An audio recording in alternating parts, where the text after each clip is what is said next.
Erivajadustega lapsed tahavad oma saavutuste üle rõõmu tunda täpselt nagu kõik teised lapsedki. Rõõmsal meelel läheb kogu õppetöö palju paremini. Vahel pole üldse vaja palju teha, et erivajadustega laps koolirõõmu tagasi saaks. Sellepärast ongi koolid kohustatud erivajadustega lastele abi pakkuma. Mari on erivajadusega laps.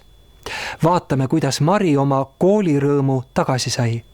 Mari on tubli tüdruk.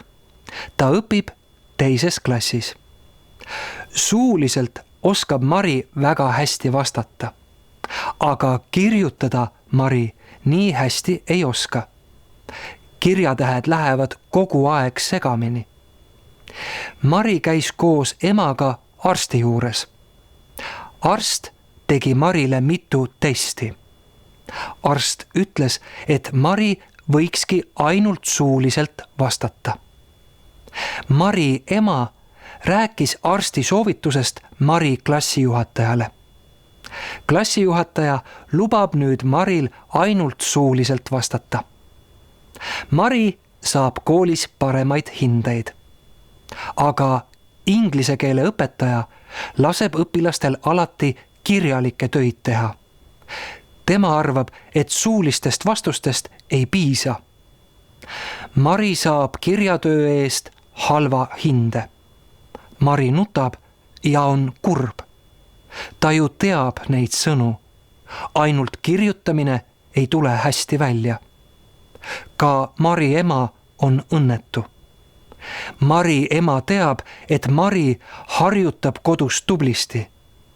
Mari püüab kõigest väest õppida õigesti kirjutama.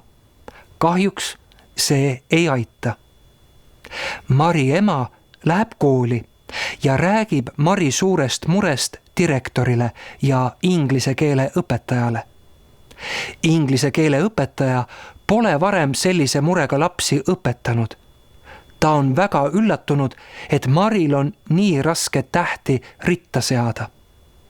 Nüüd on õpetaja nõus Marit aitama.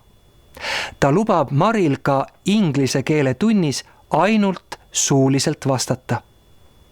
Inglise keele õpetaja läheb koolitusele.